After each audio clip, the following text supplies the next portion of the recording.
खेमे से महागठबंधन के उम्मीदवार का नामांकन रद्द हो गया है। शशि भूषण सिंह का नामांकन रद्द होने की खबर है। सुगौली से महागठबंधन के उम्मीदवार हैं, आरजेडी के उम्मीदवार हैं, जिनका नामांकन रद्द हो गया है। आरजेडी के बागी ओम प्रकाश सैनी का भी नामांकन रद्द होने की खबर है।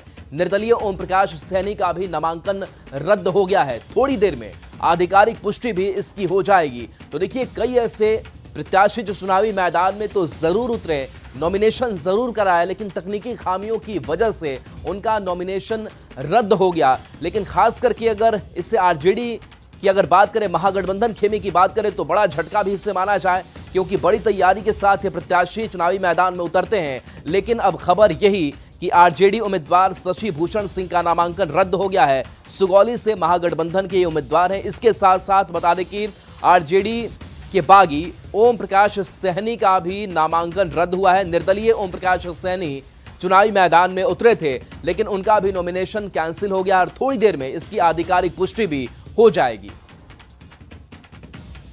तो देखिए, कई ऐसे उम्मीदवार जिनके नॉमिनेशन रद्द कर दिए जा रहे हैं, क्योंकि एक स्क्रूटनी होती है, छानबीन होती है, और जांच के क्रम में अगर कोई कहीं अनियमितता, गड़बड़ी तकनीकी तौर पर पाई जाती है तो उस नॉमिनेशन को रद्द कर दिया जाता है। और ऐसे में आरजेडी उम्मीदवार का यह नॉमिनेशन रद्द कर दिया गया। वहीं आरजेडी से एक बागी उम्मीदवार निर्दलीय चुनावी मैदान में कूद पड़े थे, उनका भी नॉमिनेशन रद्द होने की बात सामने आ रही है। हालांकि आधिकारिक पुष्टि अब तक नहीं हुई है, लेकिन माना जा रहा है कि थोड़ी देर में आधिकारिक पुष्टि जो है इस कैंसिलेशन की वो हो जाएगी। एक बार फिर से आपको नाम बताते हैं, शशि भूषण सिंह आरजेडी के उम्मीदवार, जिनका नॉमिनेशन रद्द हो गया है।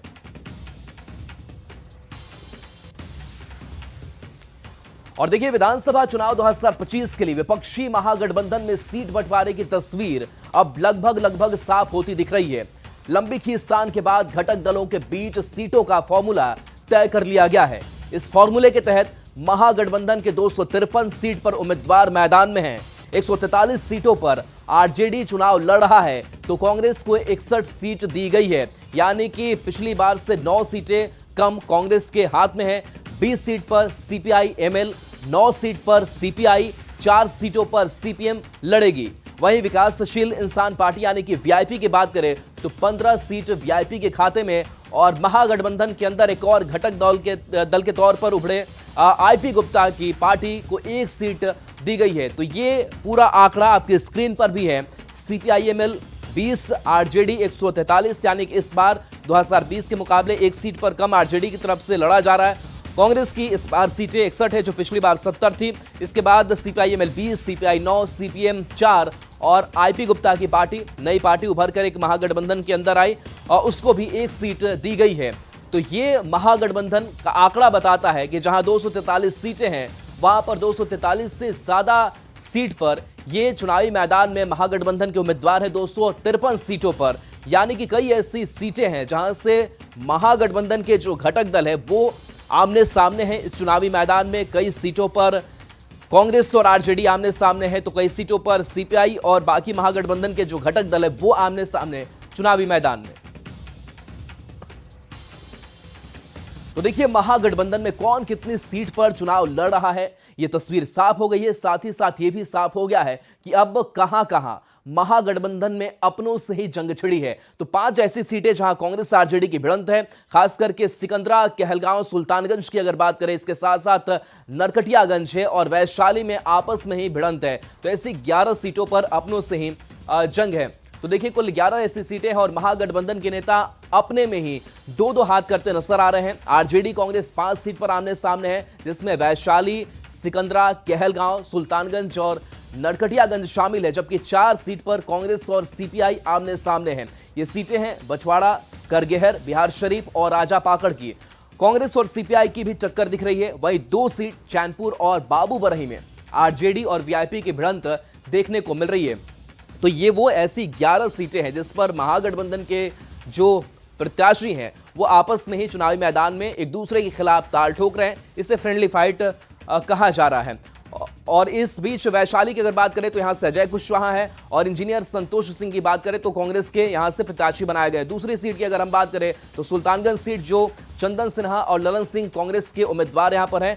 तो ये कहलगांव की भी सीट जहां पर आरजेडी वर्सेस कांग्रेस की लड़ाई है। प्रवीण सिंह कुशवाहा चुनावी मैदान में है कांग्रेस की तरफ से। वहीं नरकटियागंज सीट की बात करें तो दीपक यादव वर्सेस शाश्वत केदार गौतम, यानी कि आरजेडी कांग्रेस की यहां भी सीधी फाइट है। उदय नारायण चौधरी आरजेडी से प्रत्याशी हैं तो उनके खिलाफ विनोद चौधरी कांग्रेस से प्रत्याशी। बछवाड़ा सीट पर शिवप्रकाश गरीबदास कांग्रेस से तो सीपीआई से अवधेश राय चुनावी मैदान में उतरे हैं।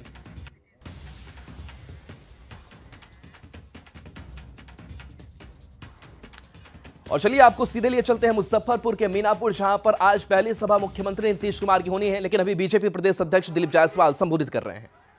जनता दल के राष्ट्रीय कार्यकारी अध्यक्ष श्री संजय झा जी आज के कार्यक्रम की अध्यक्षता कर रहे हैं। हरिमोहन चौधरी जी, संचालक रामबाबू सिंह कुशवाहा जी, वैशाली के सांसद बीना देवी जी, सीतामढ़ी सांसद देवेश चंद्र ठाकुर जी, पूर्व सांसद राम कुमार शर्मा जी, दिनेश प्रसाद जी, रामा निषाद जी एनडीए के प्रत्याशी और आई, चुरमू साहिब जी, अजय कुमार जी, प्रभु कुशवाहा जी, हरिओम कुशवाहा जी और मंच पर उपस्थित भारत सरकार के केंद्रीय राज्य मंत्री और हम लोग के बीच बगल के सांसद आदरणीय मुजफ्फरपुर के सांसद और हमारे बीच उपस्थित सभी हमारे नेतागण मंचासीन और सामने बैठे हुए भाइयों बहनों बुजुर्गों मीडिया के भाइयों, आज आदरणीय नीतीश कुमार जी बिहार सरकार के मुख्यमंत्री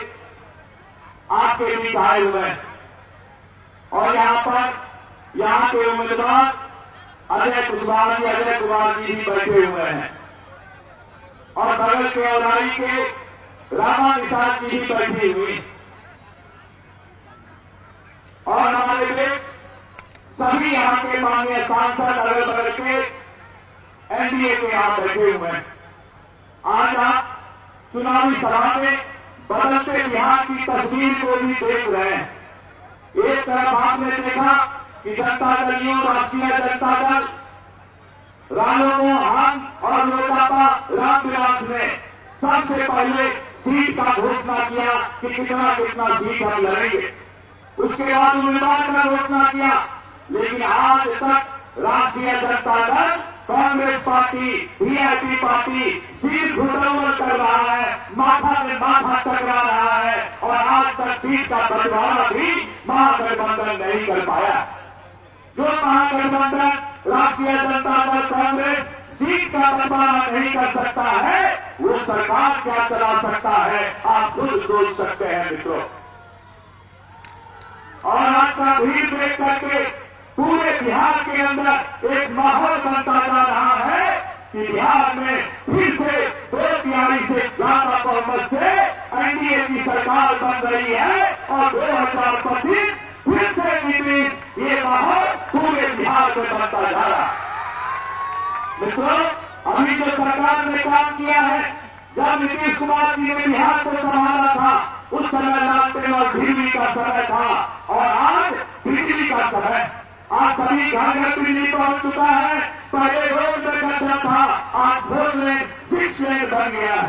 मित्रों, उस समय अपराध होता था, नरसंहार होता था, अपहरण होता था और आज कानून का राज है, ये है नीतीश कुमार जी का राज। इसलिए मित्रों, आपने देखा 1,67,00,000 परिवार का बिजली फ्री हो गया, 125 यूनिट बिजली फ्री कर दिया गया। 50 लाख से अधिक युवाओं को सरकारी नौकरी और रोजगार मिला और नीतीश कुमार जी ने वादा किया है कि जैसे सरकार बनेगा 1 करोड़ युवाओं को रोजगार और नौकरी दिया जाएगा। आपने देखा कि विधवा और दिव्यांग भाइयों का पेंशन 400 रुपया से 1100 रुपया कर दिया गया। 35% महिलाओं को आरक्षण नौकरी में बिहार के बेटियों को दिया गया और यहाँ जो महिला बहन बैठी है, जीविका दीदी बैठी है, सभी महिलाओं के अकाउंट में 10-10 हजार रुपया स्वावलंबी बनाने के लिए और जो महिला बच गई है उनका अकाउंट नंबर निकाला जा रहा है और सबके अकाउंट में 10-10 हजार रुपया चला गया है और जो बचा है उसका जा रहा है और इसके बाद फिर 2 लाख रुपया सभी महिला के अकाउंट में जाएगा। महिला जिंदाबाद, गीता दीदी जिंदाबाद और नीतीश कुमार जिंदाबाद। महिलाओं का सशक्तिकरण नीतीश कुमार की ने किया है। पहले लोग बोलते थे महिला का घर में रहते, महिला रोटी बनाते। आज महिला रोटी और घर में रहने के लिए नहीं है, महिलाओं को भी अधिकार देने का काम नीतीश कुमार जी ने किया है, महिलाओं का सशक्तिकरण किया है। इसलिए मित्रों, यहाँ बदल रहा है। मेरा आप लोगों से हाथ जोड़ के प्रार्थना है, फिर से दंगल राज नहीं आना चाहिए, फिर से दंगल राज को नहीं आना चाहिए, फिर से नरसंहार अपहरण करने वाला और नौकरी के नाम पर जमीन लिखवाने वाला नहीं आना चाहिए। नीतीश कुमार जी के नेतृत्व में एनडीए को 2 तिहाई से ज्यादा बहुमत से सरकार बनाने का वादा करें और बदलते बिहार की तस्वीर को 2 तिहाई बहुमत से ज्यादा सरकार बनाकर विकसित बिहार का सपना पूरा करें। मैं इतना ही कहकर अपने भाई को विराम देता हूँ, लेकिन मुझे पूरा उम्मीद है कि बारूपिया से बचिएगा, कटुआ से बचिएगा, एक से एक चेहरा बदल के आएगा, लेकिन उसके पीछे का जो चेहरा है वही जंगलराज का चेहरा है। मित्रों, बहुत बहुत धन्यवाद। तो मुजफ्फरपुर से दिलीप जायसवाल को आप सुन रहे थे, जंगल राज का जिक्र कर रहे थे और चुनावी अभियान में अब एनडीए के जो नेता है वो उतर पड़े हैं। चलिए बड़ी खबर है, महागठबंधन में महाकंफ्यूजन का सबसे अजीब जो असर है वो गौड़ा बौराम की सीट पर हुआ है।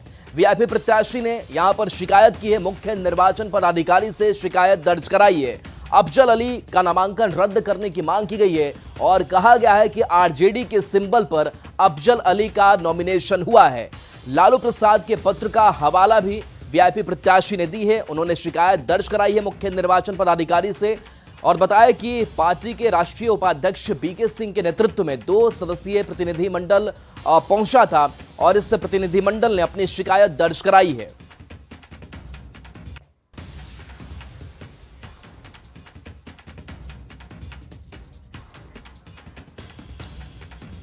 चलिए देखिए, रांची से बड़ी खबर है जहां बिहार चुनाव पर जेएमएम का बड़ा आरोप है।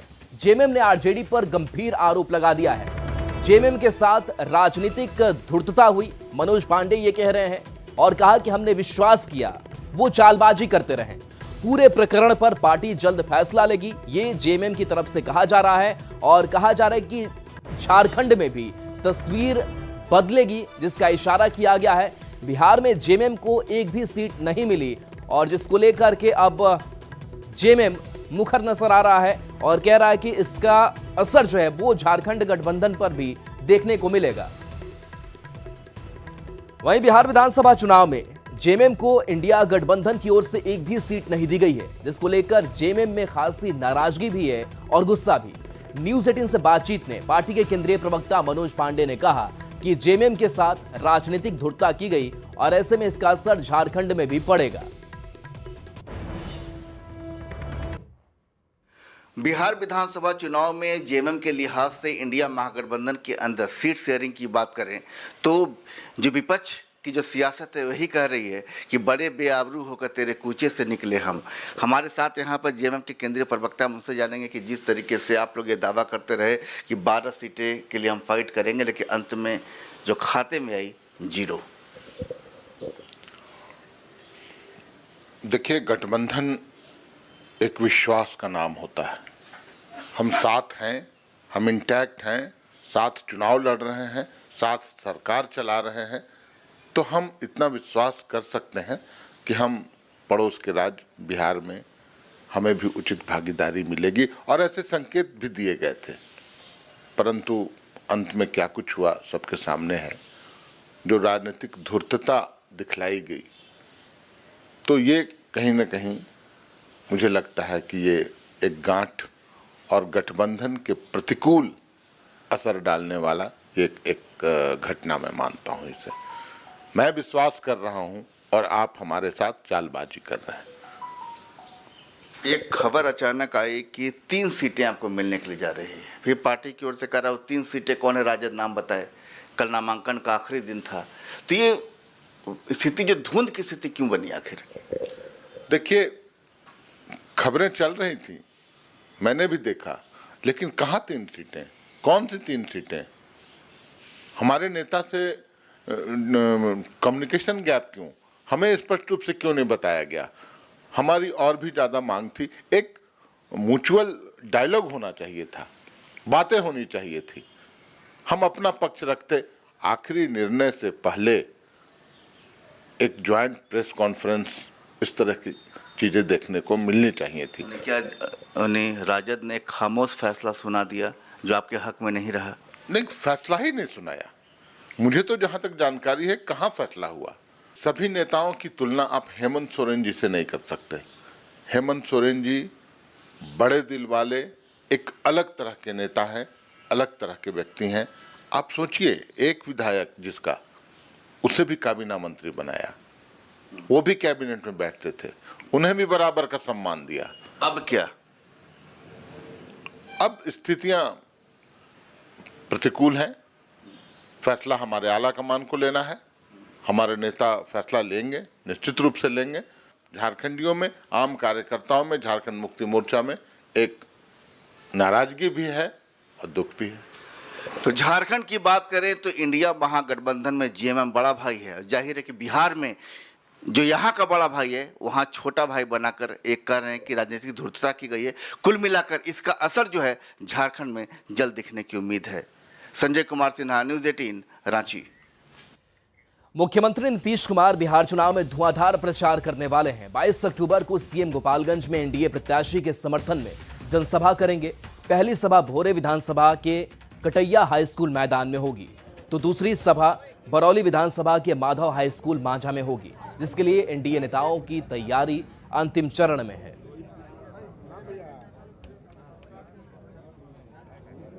मुख्यमंत्री जी का जो आगमन हो रहा है, उसको लेकर हम लोग गांव-गांव संपर्क कर रहे हैं और लोगों में अपार खुशी है।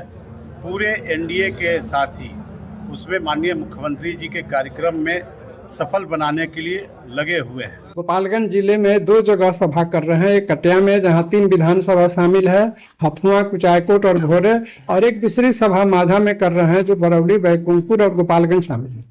हम सारे लोग एनडीए की जीत के लिए पूरी तरह लगे हुए हैं और अपने मुख्यमंत्री जी की सभा को सफल बनाने के लिए, ऐतिहासिक बनाने के लिए जी जान से लगे हुए हैं।